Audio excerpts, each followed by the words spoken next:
Halo Sobat TKJ, selamat datang kembali di channel kita. Hari ini kita akan membahas salah satu elemen paling seru dan paling penting dalam kurikulum. Merdeka untuk jurusan teknik komputer dan jaringan, yaitu elemen kelima, proyek kejuruan dan kewirausahaan. Ini adalah panggung kalian untuk bersinar, tempat teori bertemu praktik, dan tempat ide menjadi karya nyata. Jadi, pastikan kalian tonton sampai habis ya. Elemen kelima ini bukan sekadar tugas biasa. Ini adalah simulasi mini dari dunia kerja yang sesungguhnya. Capaian pembelajarannya jelas. Kalian diharapkan mampu merancang, melaksanakan, dan mendokumentasikan sebuah proyek berbasis jaringan komputer, baik itu secara mandiri maupun dalam sebuah tim. Keren banget kan? Ini adalah kesempatan emas untuk membuktikan semua ilmu yang sudah kalian pelajari. Mari kita bedah materinya satu persatu. Bagian pertama adalah perencanaan proyek jaringan. Ini adalah fondasi dari semuanya. Kalian akan belajar melakukan analisis kebutuhan. Misalnya, ada klien yang minta dibuatkan jaringan untuk kantor barunya. Apa saja yang mereka butuhkan? Berapa banyak komputer yang akan terhubung? Apakah mereka butuh koneksi Wi-Fi yang kencang di ruang meeting?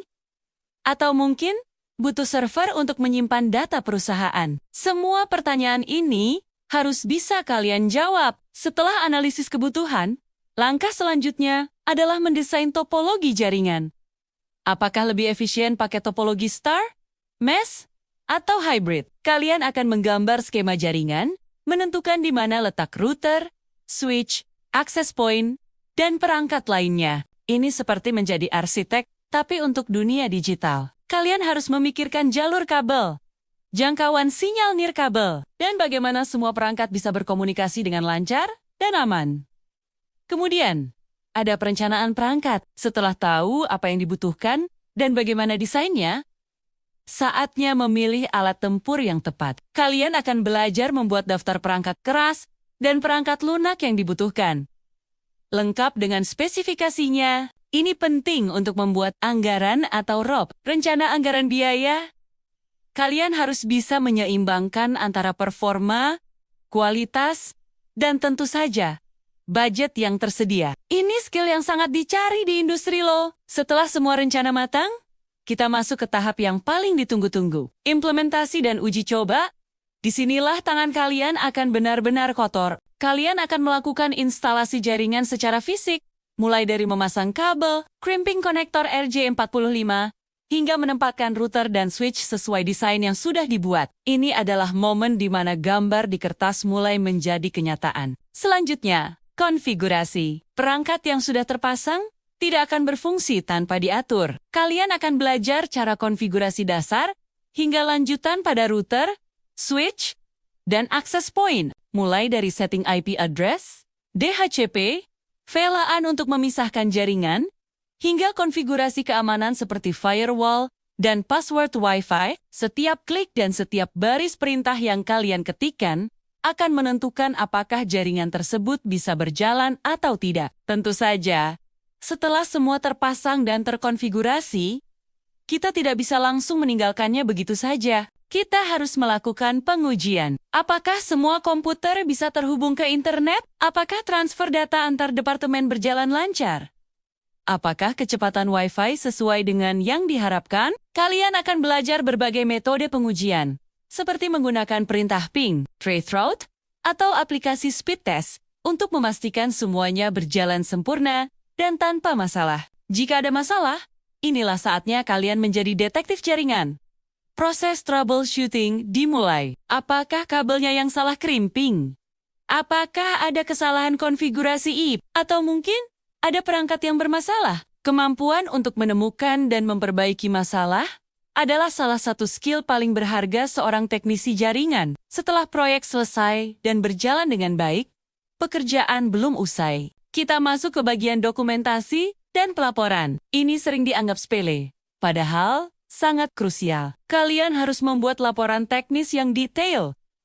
Isinya apa saja? Mulai dari desain topologi awal, daftar perangkat yang digunakan, langkah-langkah konfigurasi yang telah dilakukan, hingga hasil pengujian. Dokumentasi ini akan sangat berguna untuk pemeliharaan di masa depan.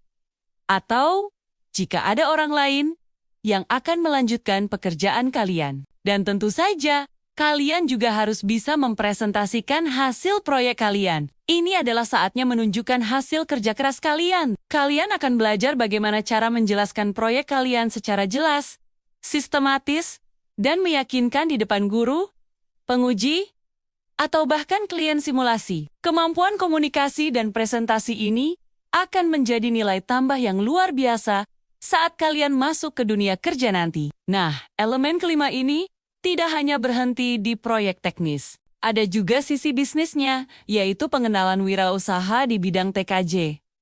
Kalian punya skill jaringan yang hebat, kenapa tidak diubah menjadi sumber penghasilan? Di sini kalian akan diajak melihat berbagai peluang usaha, misalnya membuka jasa instalasi jaringan untuk rumah atau kantor kecil. Permintaannya selalu ada. Loh, atau mungkin kalian lebih suka menyembuhkan perangkat? Kalian bisa membuka usaha servis komputer dan laptop, dari install ulang sistem operasi, membersihkan virus, hingga upgrade hardware. Peluangnya sangat besar. Selain itu, ada juga dunia Internet of Things atau IoT yang sedang naik daun. Kalian bisa menciptakan solusi rumah pintar sederhana, sistem monitoring, dan banyak lagi. Imajinasi kalian adalah batasnya. Kalian akan dibekali pemahaman dasar tentang bagaimana memulai usaha, menghitung modal, dan memasarkan jasa kalian. Terakhir, tapi tak kalah penting, adalah simulasi dunia kerja.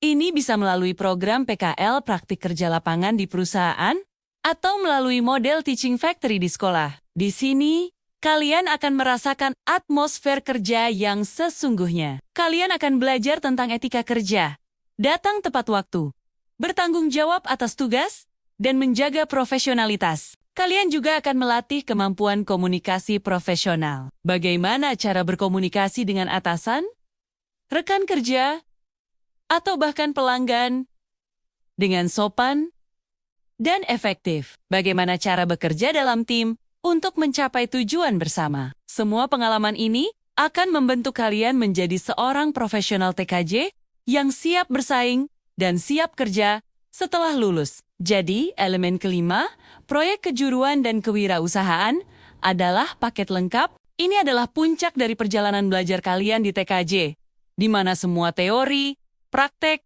kreativitas, dan jiwa bisnis kalian dilebur menjadi satu.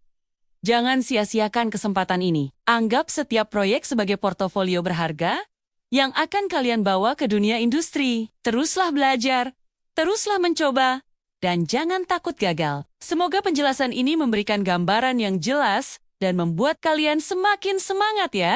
Jika ada pertanyaan atau ingin berbagi pengalaman tentang proyek kalian, jangan ragu untuk tulis di kolom komentar. Kita bisa berdiskusi bersama. Terima kasih sudah menonton. Jangan lupa like, komen, dan subscribe agar tidak ketinggalan materi-materi seru lainnya. Sampai jumpa di video berikutnya. Tetap semangat Sobat TKJ!